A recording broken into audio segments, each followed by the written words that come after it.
Hey everyone, Hey y'all. it's Chue and Meng from Hmong Boys.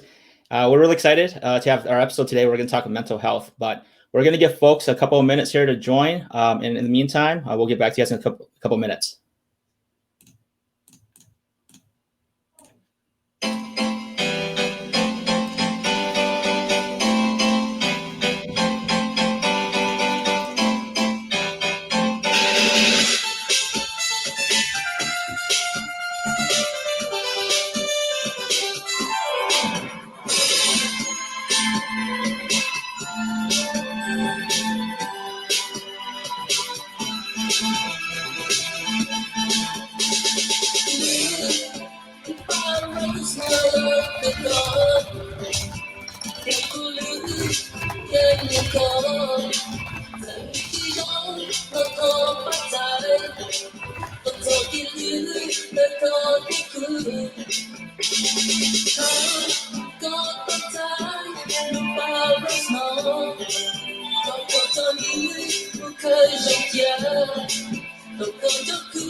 All right.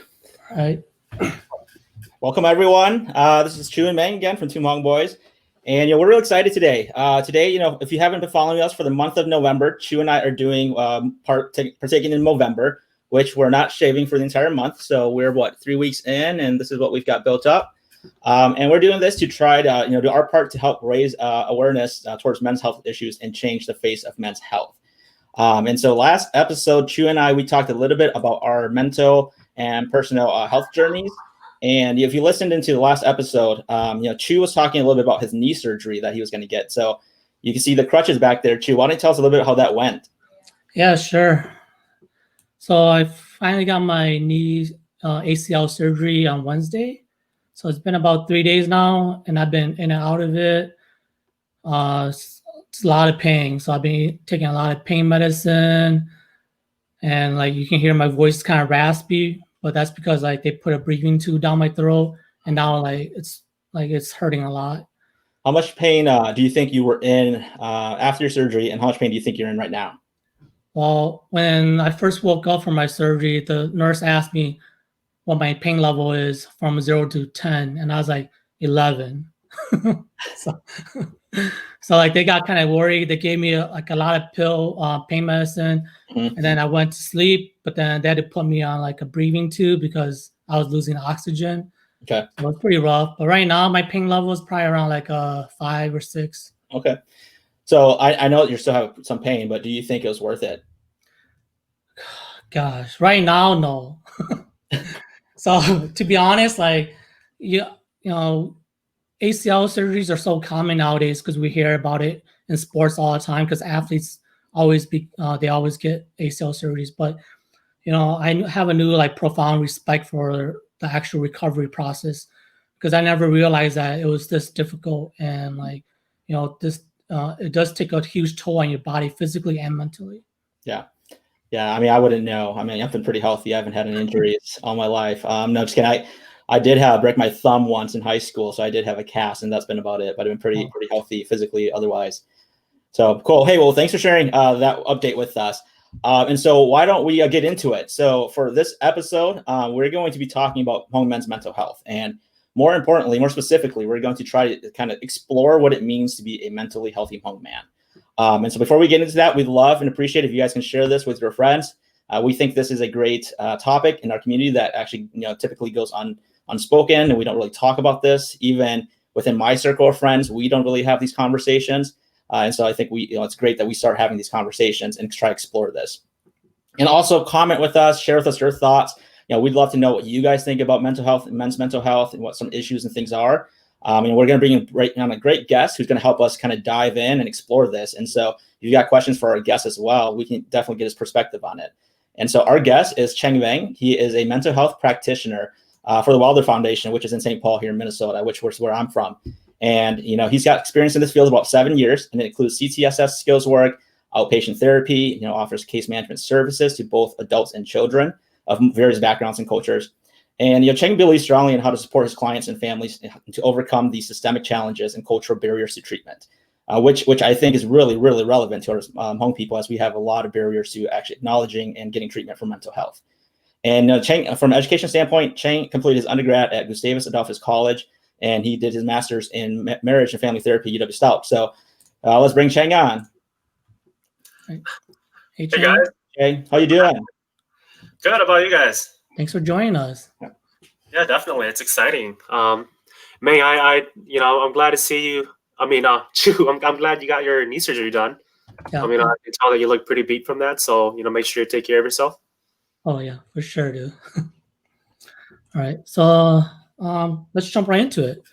So my first exposure to mental health was actually from sports, watching sports athletes start talking about their own mental health issues. And then that got me curious into what mental health issues are. But then I still find myself struggling at times to define what it is. So I think a question of mine would be, what is mental health, and how can you tell what it is?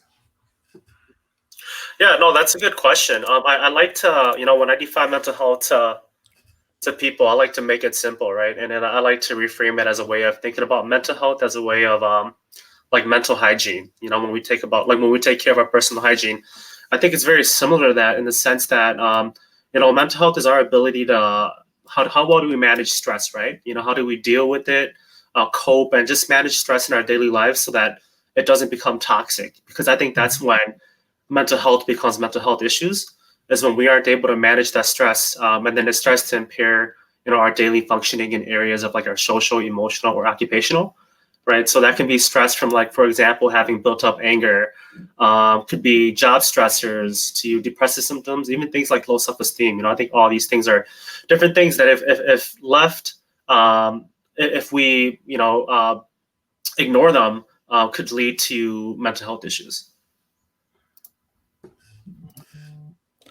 So Cheng, if we think about that, then mental health issues, would you consider looking at it from a spectrum? Because I think as we think through mental health, I think everyone has problems, right? And I'm sure the absence of problems isn't something that's achievable or realistic.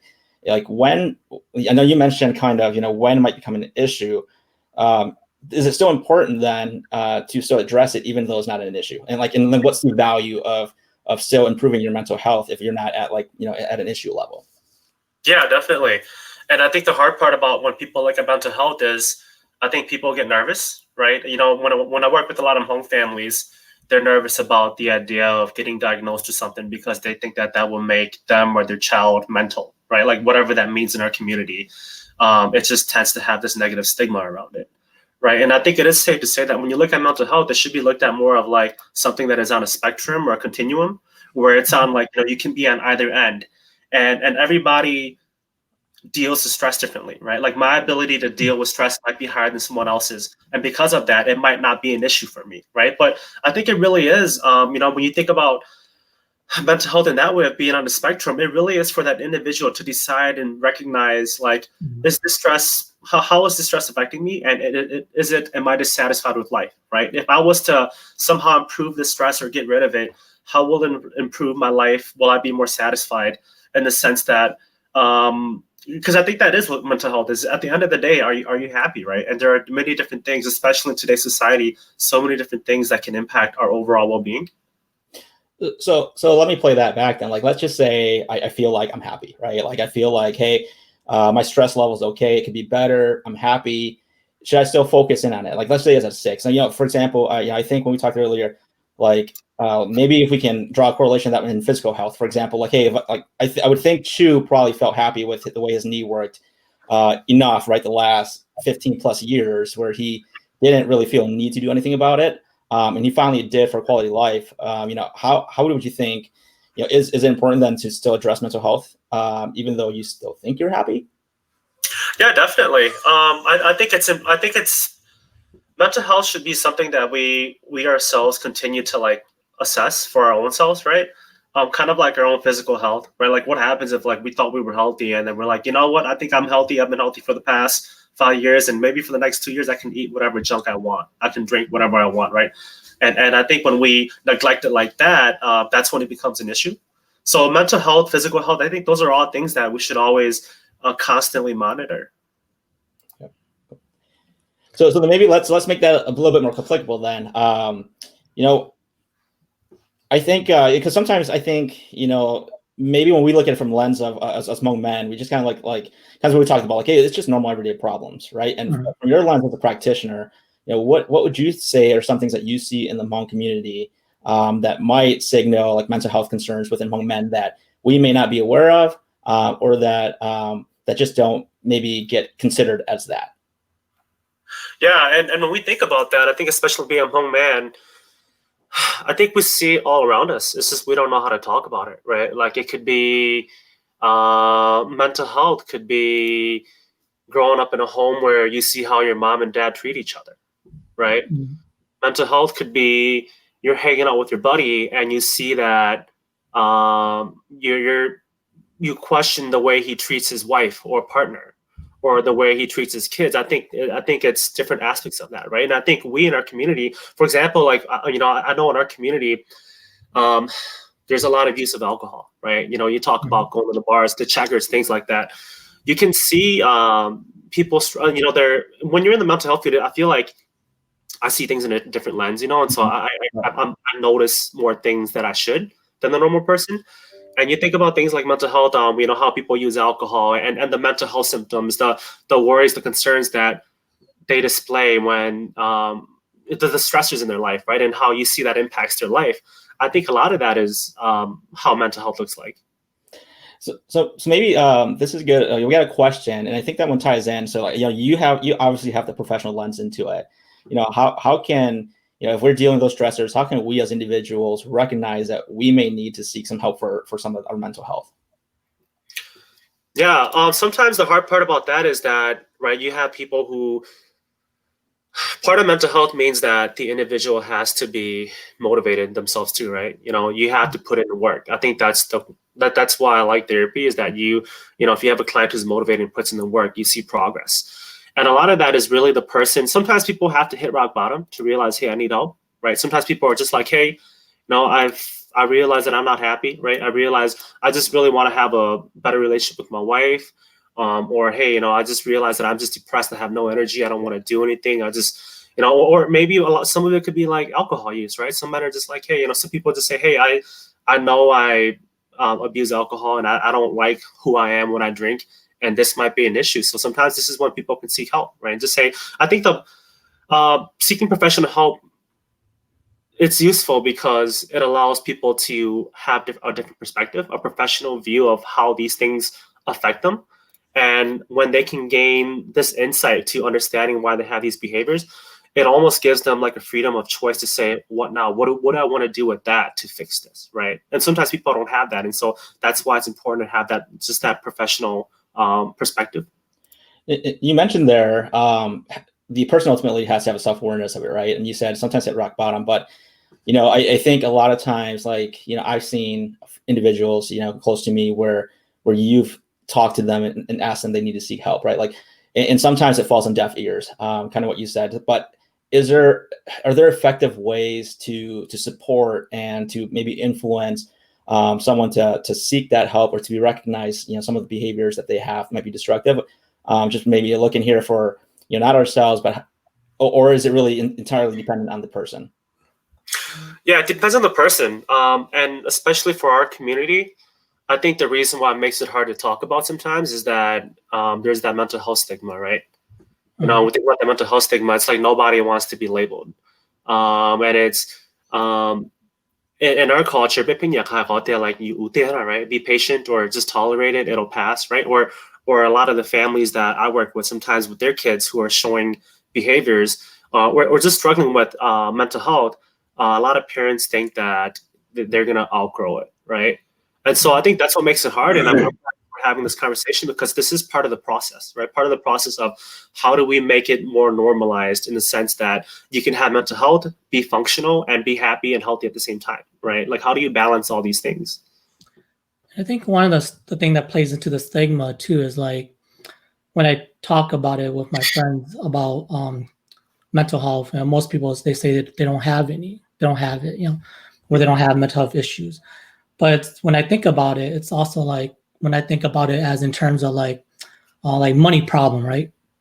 Everyone has money problems, regardless if you're rich or poor. But no one wants to hear about rich people complaining about their money problems, you know?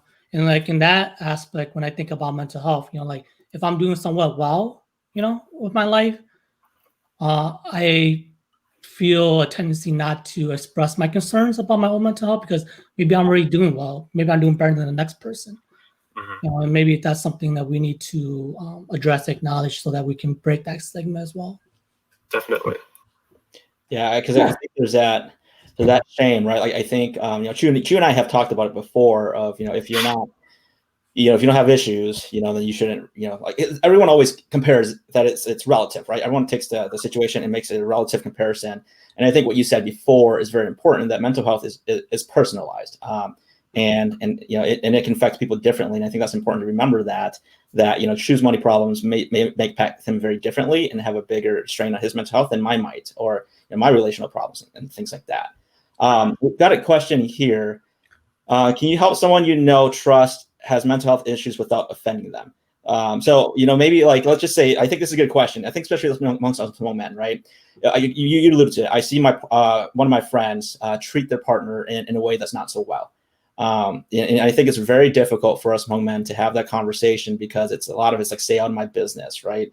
Have you found ways, or are there ways in which you can make this productive without offending them, to try to help them acknowledge or understand like what's going on in the situation if they've got blinders on? Yeah, and I feel like this is a responsibility for especially us Hmong men to know how to practice doing, right? And I think a part of this is because maybe it's hard for us to do it, or we don't know how to do it because like our dads never showed us how to talk about these things, right? No, we joked around last time about how like, you think about how men show affection and how I think in my whole life that I think my dad only gave me a hug once when he was like gonna go overseas to Laos, right? And so you think about it like that, and when you grow up in an environment where you don't know how to talk about feelings, it is gonna feel a little awkward, right? Like when I talk to my boys about feelings, like we've had a few of those talks, and at first it does feel a little awkward, right? But I think you have to. Part of growth is like knowing how to feel uncomfortable, right? And really, I think as boys, as men, we have to know how to just voice our concerns and saying, hey, hey, like, is everything okay? Like, I'm worried. Like what's going on? This, you look like you're struggling, or you might need help. Well, I'm just worried that you're showing these things. Like, is there anything I can do to help you? Right? Because I think offering that help is the first step. And I think we as men, again, could practice that more, because I don't often see men offer help to other men. It's more of like this like silent suffering. And I think we have to figure out a way to end that. Do you think, maybe question to you both, like Chue yourself too, do you think it is better to offer that feedback to your friend at risk of offending him than to not offer that at all?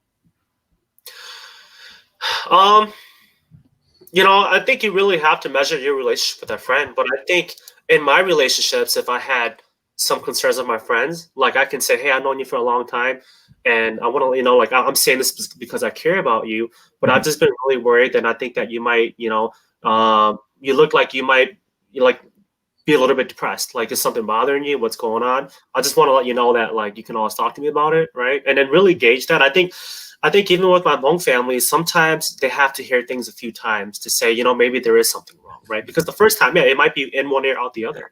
But if you're a friend and you're there and you help them monitor it, I think it's worthwhile when they, because I feel like when people are struggling with their own mental issues, sooner or later it's going to catch up to them, right? And it's just letting them know that the door is open and we can talk about this, especially as men, learning how to create the circle of trust to make these tough topics work. But I was just thinking, like, in my personal life, like, I feel like most of the relationships I have with other men, we have two relationships.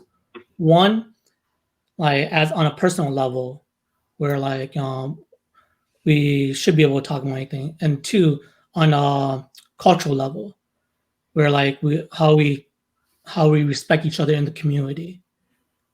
And I think with that, like, I feel like one of the struggles is being unable to break through that barrier of the first one, because like most of us, we respect each other. For example, like I was listening to something, it caught my attention. Like the Hmong community is a is it altruistic community, right? Where our values, our self-worth is based off of the deeds that we do for the community. So for example, like, if I help out a lot with my family, I go to funerals, I do this, the community sees me as a good person. But on a personal level, I could be a bad person where I don't treat my wife well, I don't treat my kids well. And then I think with that relationship, it's hard to break through that initial relationship. Yeah, definitely. Those are very real. That like the example you gave is like it's a real life example, right? Like we see that happen, where you see individuals that are praised and you're like, wait, but like your home life is all messed up and like none of your kids like you. Like how is that like happiness, right? Like how do you it doesn't sit well with you when you think about that, Yeah, I want to pull this question, and we asked it before, but I think a lot of like what kind of getting here now is just like what are some mental health issues that Hmong men experience, and how does it manifest itself in Hmong men, and is it the same as other men or general? And we're talking about this culture aspect here, and I know you talked about parenting before, and I think one thing, I think that has a heavy toll on a lot of us. I think that we struggle with, and I have struggled with this in the past, is like the obligations of being a Hmong son. Right. And there's a certain expectation culturally of me, of what I should do, that oftentimes, like Chue says, is in conflict with my own personal values or things I want to do for my life. And I think I have seen, I have seen folks in that struggle and unable to, healthily either one, be aware of it, and then two, how to deal with it. And so I don't know if you have thoughts on, how you see this play out, maybe in people that you've worked with and young Hmong men that you work with now, and kind of just maybe talk to you a little bit more about that dynamic. Yeah, do me a favor and re-ask that question, because I caught part of it, and then I was I think one of the more common, at least from my perspective, mental health issues within Hmong men, come from this struggle of family values versus their own personal values, or like choosing family first over their own self. And I think not everyone is aware of that, that they have that. And so I don't know, like, your thoughts on, is that something that you see, that relationship or that struggle within the cultural values, how has that manifested itself in Hmong men later in life that might lead to mental health issues that they might have? Yeah, I do see that play out a lot. I see, especially, I feel like in our generation, where you're still kind of like, I think the expectations of holding those traditional values a little bit higher than when I look at guys who are younger generation from me, right? I do say they play out a lot, because I do, and I feel like whenever we talk about this, the unfortunate thing is that, like, I feel like when our community talks about it, it's kind of shaming of men, because I think of men, again, it goes back to that silent suffering of like saying that, I'm not minimizing Hmong women's experiences, right? Because I do know that they have their own set of challenges, but I also think that because we don't talk about what Hmong men struggle with, like the pressures of, like you said, just the cultural responsibilities, right? Like a lot of my buddies who are the oldest son talk about the pressures they feel of like these set of expectations where it's a lot on them. Like they have to bear this burden of like being the older son, and how do you do that while, but like what happens if you don't meet that expectation, right? Like we think about older men these days, our age, who are like single and not dating, right? You know, and I almost feel like that's equivalent to saying like single people who are in their early 30s to mid 30s are like in their midlife crisis almost, right? You think about that because it's like there's this expectation that there's supposed to be parents put in that you're supposed to be dating, you're supposed to be married and have kids, or even if you're married and you don't have kids, it's like constantly asking like that you're not fitting the norm, right? And I think that's what makes it hard is that I think we as Hmong men have to balance these different things that we don't really voice, we don't really talk about, right? Like for me, part of being a Hmong man is that like my dad would have expectations of me to whenever there are like our relatives or someone or a funeral or things that are dealing like that, right? I think there's in America there's always like I feel like there's this fine line you got to balance of like how much cultural events do you attend at the same time while having your own time for self-care and also having time for your own professional growth, right? Like there's this fine line you got to balance between that, and that's what makes it hard. Yeah. And you talked a little bit there about kind of dating or not dating. I know that we talked a little bit earlier about confidence, and maybe I want to talk a little bit more about that, on like the tie-in between confidence and like mental health. Mm-hmm. Like if you have any thoughts on like the importance of that, and is it if you have low confidence, does it lead to more mental health issues? Have you seen, or just your thoughts on that? Yeah. I would say that your level of confidence does reflect your mental health, because I work with a lot of boys who I see struggle with low self-esteem, and I think it makes it that much harder to be that we as Asians, right, not just Hmong but as Asians, are often seen as being overly shy or introverted. And I think that to me is someone who has low confidence shows that they might have low self-worth, and that does contribute to their ability to like develop a sense of in the future finding jobs, right? I think their ability to seek relationships, right? When you have low confidence, you're not going to be that willing to go out and find a partner. That plays in everything.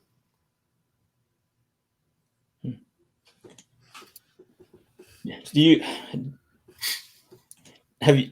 I mean, this is a tough question, right? Because the low confidence can come from like a multitude of things, right? That are contributing into it. But I think maybe if you focus in on the dating one, maybe and self-worth, self-value. How do you?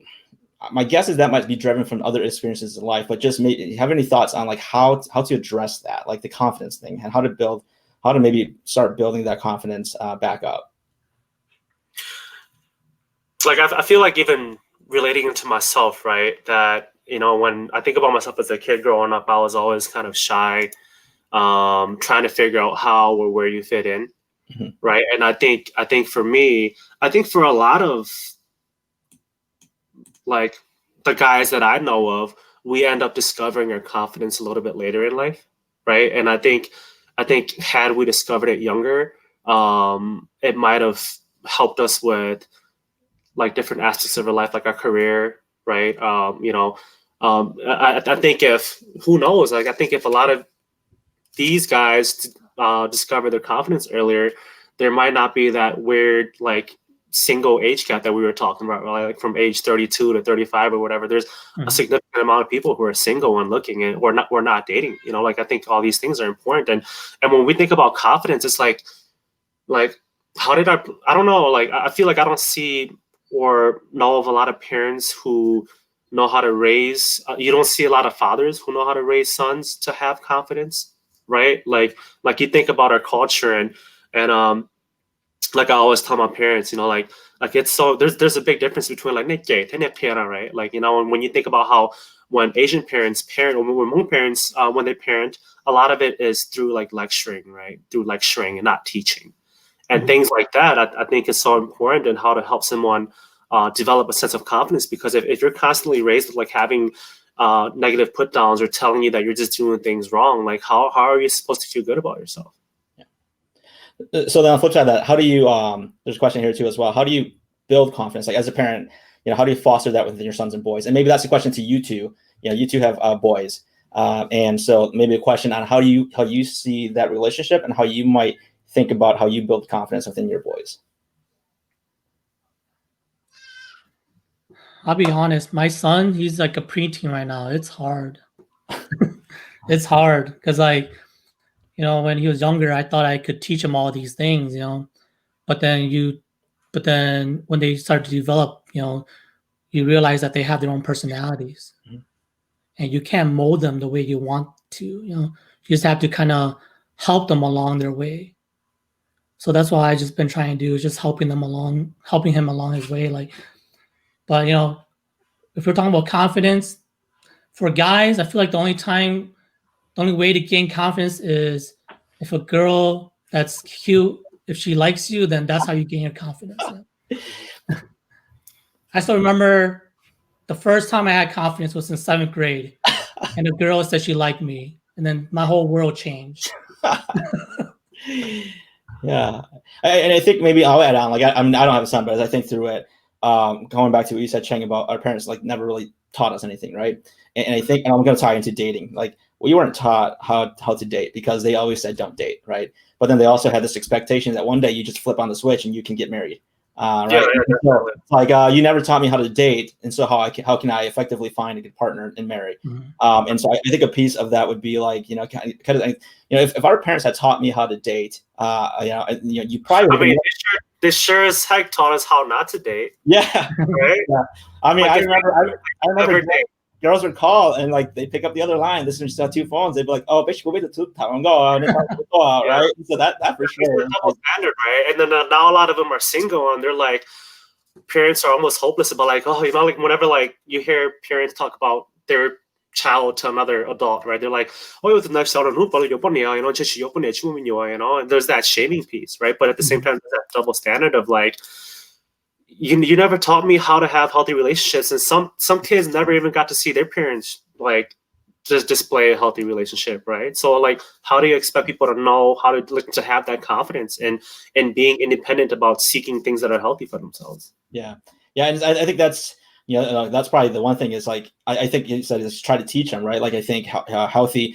How to date women, and I think that helps the confidence, and that also helps them know that it's okay to be rejected. I mean, my parents never told me that rejection is okay. I mean, that's one hurdle you have to get over in the dating people. And you said like how to have healthy relationships. I think a very important one also is just like in your confidence stuff, like how to have healthy like safe sex, and practice that. So I think as I think about my son, one of my children, just period, and raising them with confidence, I think it's kind of just teaching them those things.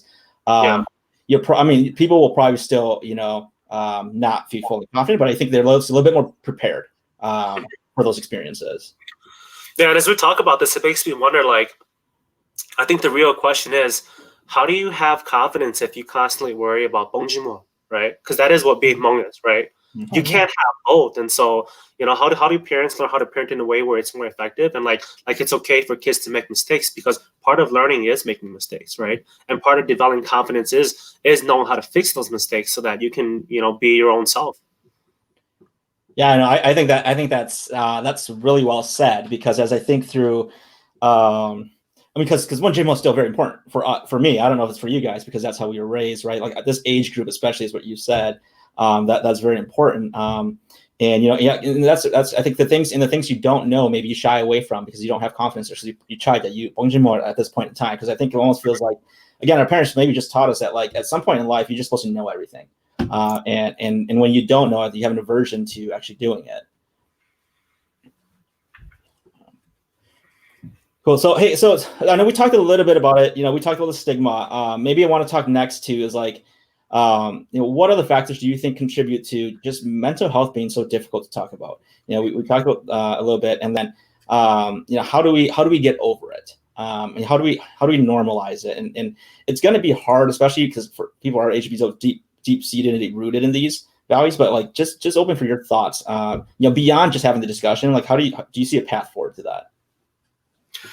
Yeah, we really just got to talk about it, write it out and talk about it. I feel like, I think, we mentioned that like this time of the year is such an important year for men, right? Because this is when a lot of men who enjoy the outdoors are outside in groups, hunting together, eating together, right? Riding the cars together. A lot of these hunting trips are like 2-3 hours out, right? But how do we as men learn how do we learn how to have these conversations, right? Because I feel like men kind of default to sports sometimes, things like that, right? Things that are like it's not a touchy subject, and it's safe, things that are safe to talk about, right? But I feel like we as men really have to just be comfortable with talking about these issues and checking in and saying like, hey, like how's life? How are you doing? I know that when I travel with my friends and we go on these trips, I try to be more intentional about how I have these conversations, because it's important for me to check in to see how their well-being, how they're doing, or if I have these concerns. Like I said, sometimes you have to bring it up, be like, hey, like how are things going? Like if I have I had a buddy whose grandma passed away, right? And then I made it more of personal effort to call him, like to check in and talk to him and make sure things are going well, things like that. Because again, I think we have to like for us men. I'm not just talking about Hmong men, but men in general. I think we have to do a better job of developing our own emotional IQ, right? Because we don't know how to do that. And then if you can't talk about emotions, it's just going to build up. And if there's anything like that I know about building up emotions, it usually doesn't come out well when the cup tips over. Yeah. Right.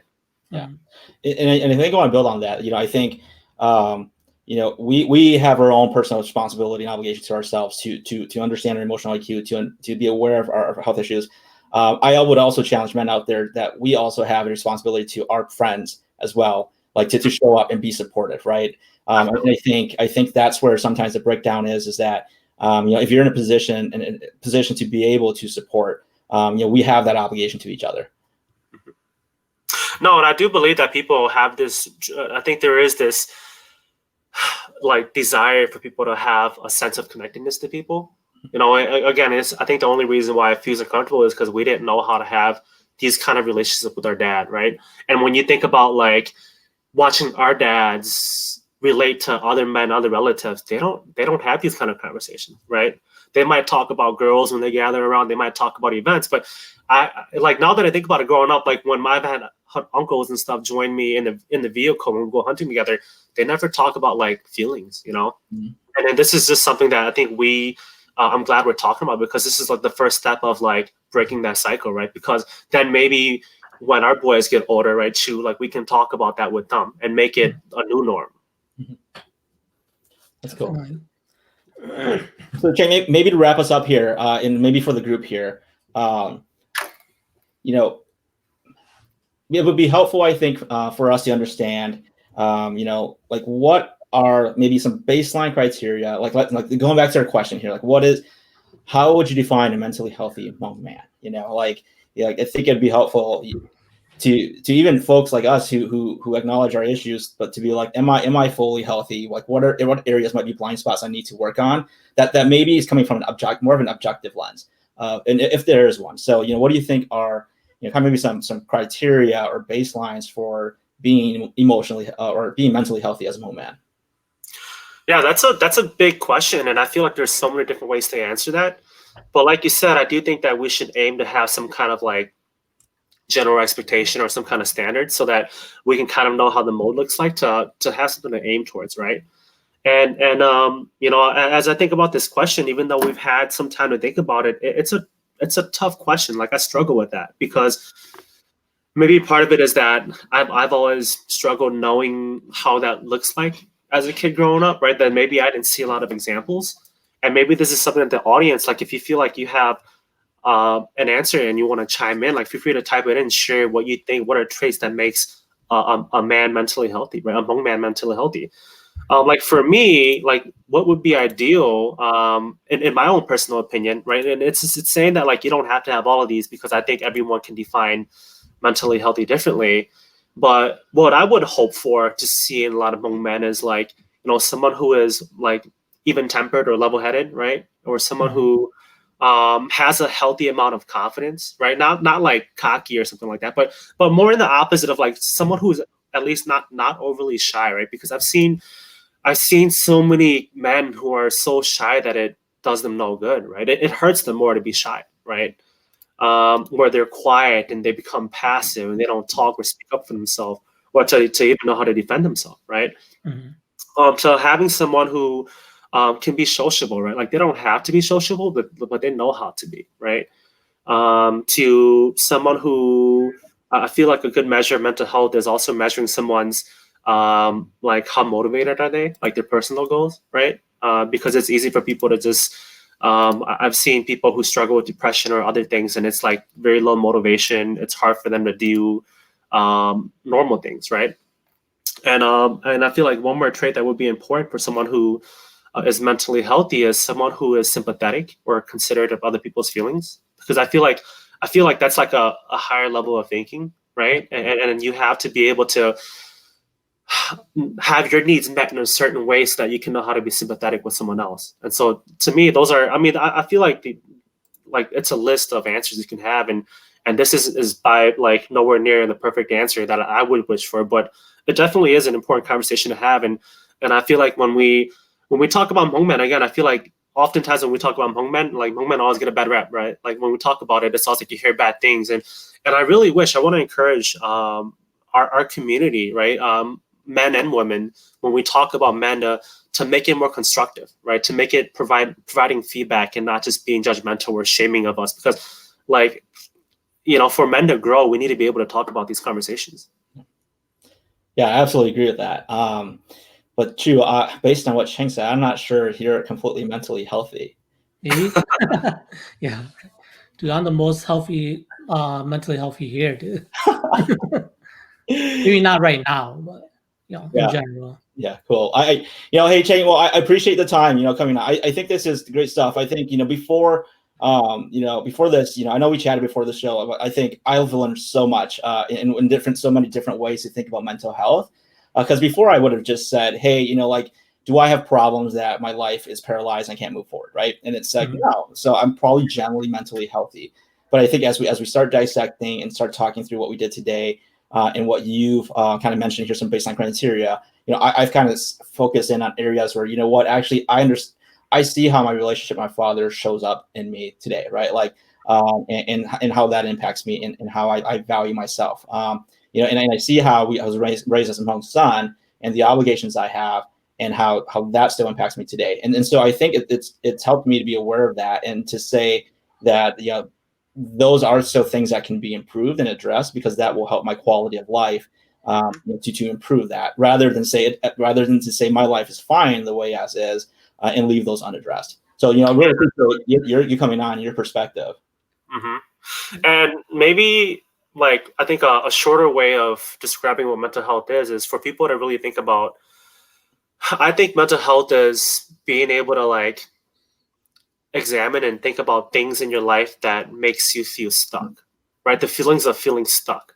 Because I think that's what mental health is that sometimes, like I said, we think about our relationships, right? We have these feelings of like just feeling stuck or hopeless. And I think sometimes people confuse that with thinking that that's like normal because they're so used to it, right? But really, like thinking about, if I feel stuck, would my quality of life be better if I was able to deal with that, or if I improved that situation? And I think that's what mental health is, right? Cool. Chue, you got anything else? No, dude. I'm like, my pain level is like a 7, 8 right now, dude. Well, what's your mental health right now? Maybe -5. I can't really think. Yeah, and I think Chue's example is beautiful, because when you think about mental health, is that I think anybody, like any of us, could be affected with mental health, right?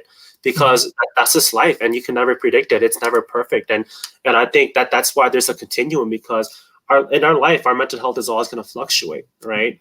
And depending where you're at or what stresses you're dealing with, sometimes you're just going to need that extra help to cope with it, to deal with it, and to find, like, just seeking professional help or finding the social support group that you need, And so I really hope that, like, Chue, like maybe a month from now, when you're like recovered from your knee surgery, like your mental health might improve like a few digits, or maybe go all the way to like, you said you were like at a pain at 11, right? Who knows? Like maybe a month or like a few months from now, you might say your happiness is at an 11 because you've noticed like you can do all the things you used to do.